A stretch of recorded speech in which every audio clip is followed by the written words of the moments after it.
Welcome to Innovation Dialogue. I'm Diana Ding. My voice. My story. My dream. Innovation Dialogue. We are encouraged by their story.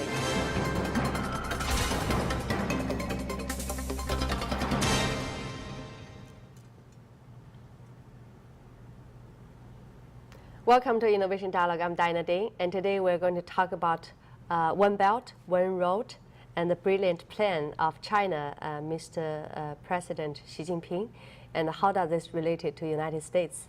And we're so honored and happy to have our speaker, which is Dr. Xiaohua Yang, and she's a professor of international business and director, China Business Studies Initiative, School of Management from University of San Francisco.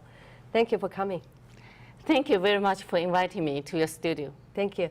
And actually today we're talking about One Belt, One Road, this brilliant plan of President Xi Jinping. And what does this relate to United States? What's the opportunities? But we want to start with, what is One Belt, One Road? This is a truly hot topic in China and outside China right now. And I would add two more words to One Belt, One Road. So One Belt, One Road, and One World. One Belt, One Road, and one world. Yes. Okay. The reason is the world was originally one planet. Yes. One place, one planet. They're all linked. Million years ago, if you look the globe from the North Pole, you would say there's only one plate. That's true. Now, if we look at the One Belt, One Road currently, yes, the other map here, and let's see the One Belt, One Road, and what does that mean? Currently, the One Belt started from China and going over the Eurasia and go through the Kazakhstan, Armenia, all those countries, and ended in Italy. The one road, which is in fact a maritime road, maritime, or we call maritime Silk Road, which started from China, ended in Nairobi, Kenya, and of course it continues to Italy. And so currently it looks like North America is not part of it. I would argue North America is part of it. Just as I showed you earlier, the map. The other map, yes, with the other bigger map. one. Yes. The world is all linked. And I have a number of reasons for that. Yes. That Eurasia part is very strategic. The big map, actually. Yes, yes. We can see this whole picture of the whole world connected. The Eurasia is a very strategic region for United States. Politically, military, socially, economically, even culturally. That's one reason. The other is that region currently looks like it's very underdeveloped part of it, very underdeveloped and pretty poor in many countries. And government is going to put a large number of money. And how much is the money they're going to fund it? It's not all by China though. The amount is huge. 40 billion will be from Silk Road Infrastructure Fund. 100 billion will be from Asian Investment Fund. Another 100 billion will be from BRICS New Infrastructure Bank. So total $240 billion. Oh, that's really a huge number of money. It's huge. Actually, nowadays in China, the GDP is growing slowly right now. So why this policy, why this plan come out? This is an excellent question. China, as you all know, has been growing at a double digit. However, China now is at a turning point. It's a tipping point right now. If you look at these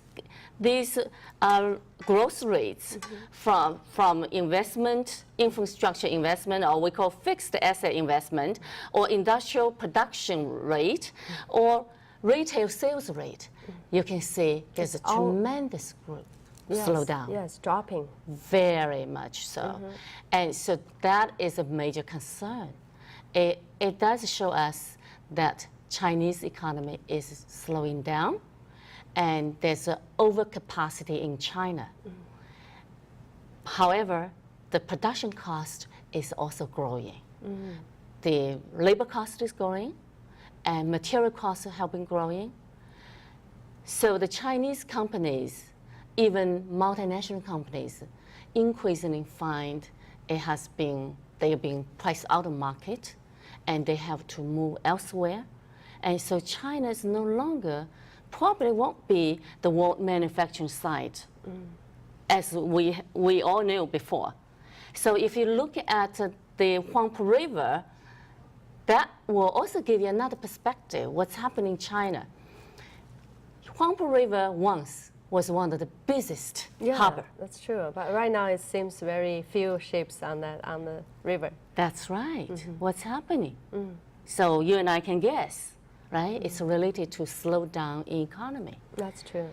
So what are the China's new strategy? And as you mentioned, President Xi Jinping was very brilliant in initiating this OBA, we call OBA, One Belt, One Road. It's OBA. And this is very brilliant. I think it's very logical for China right now. China has what that region needs in terms of capital, in terms of manufacturing capabilities, in terms of many technologies. China has a lot of technology to offer to that region. So China also has, in the last 30 decades or more, has developed a large pool of highly talented human resources, highly talented people. Talented in terms of innovation, in terms of manufacturing, in terms of management, and you name it. So we have a lot of people who can do a lot of things around the world as well. And that region, if you look at that region again, what that region needs. That region, of course, many of the places, war-torn places. Developing countries, yes. Very, very, economic-wise, they're falling behind. And infrastructure is very poor. So they need people to come in with money, with technology to develop their infrastructure, whether it's a railroad, whether it's a harbor, whether it's school, hospital, etc. And China has all that. Yeah, this is sounds like a really huge and a big plan when you invest in infrastructure and create a new market. But you look at the One Belt, One Road, it's actually crossing Syria, crossing Turkey, and those places are kind of dangerous, I would say. So what's the biggest risk for this plan? The plan for China, I would say, the risk is maybe those countries on their road may not respond the way that China expected. That would be one thing. The other thing is that region, as I said, it's very dangerous. Yeah, terrorists are there. Terrorists are there, and a lot of civil wars, and anything can happen. So if terrorist attack occurs, and we have seen some instances before, if war breaks out, Chinese investment could go to down the drain. It can happen. That's true. So what's the opportunity for United States? And you see it's does related to the North America. So what's the opportunity actually? That's a great question. We're very, very interested in exploring that as a university, we're a knowledge center. We're creating, sharing knowledge, not just creating knowledge. And for U.S., we believe that region is of strategic importance to U.S. Not only U.S., historically U.S. has military base, has a lot of investment. In many multinational companies from U.S. operate in that region. And so strategically it's important, that's one thing. Also, investment and trade. If that region is better developed, improves its economy, and the consumers have more money to pay for products and goods and the services. And you guess who will benefit? Yeah, it's a market for the whole world, not only for China. No, that's exactly right. And U.S. has a lot to offer to that region. And not only the U.S. can supply products and services and have more investment in that region. And U.S. technology is needed. Look at Silicon Valley.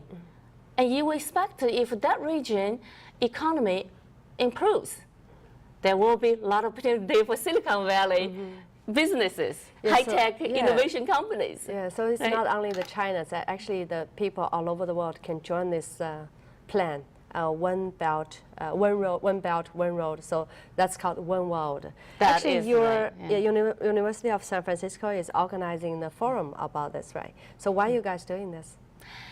We do that for a number of reasons. Let me just go back to China Business Study Initiative you introduced to us. And China Business Study Initiative is like a research center, and it is a platform, it is a knowledge center.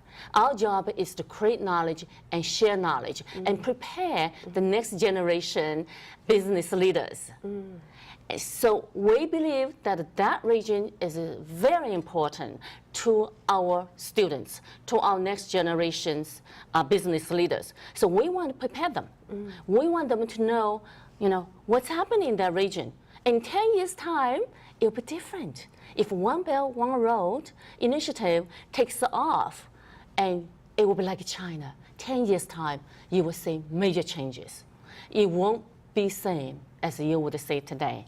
So our students could be there working for... And become the leader of the new business world. Exactly right. And University of San Francisco, we focus on global outlook.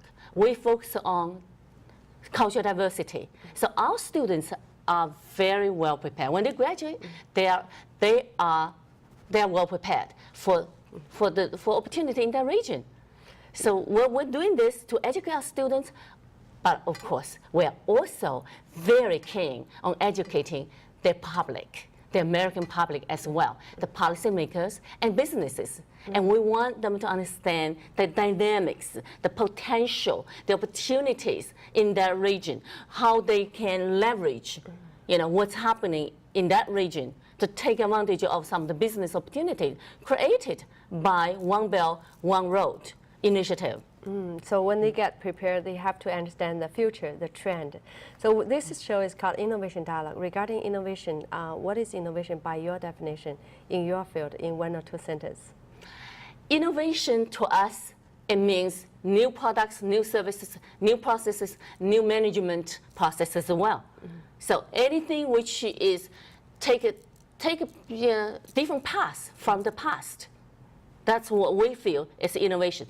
In our field, innovation also means new education programs and new way of educating our students, and give them opportunity to train them to master management skills, master the cultural intelligence, to become well-rounded students with global outlook, with cultural diversity,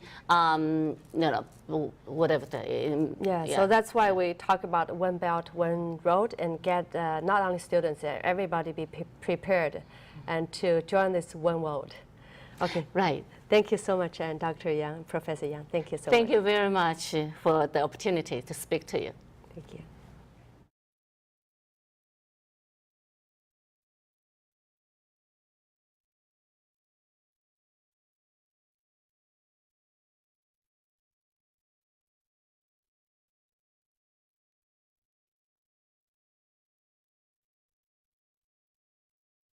梦想改变世界，创业你我同行。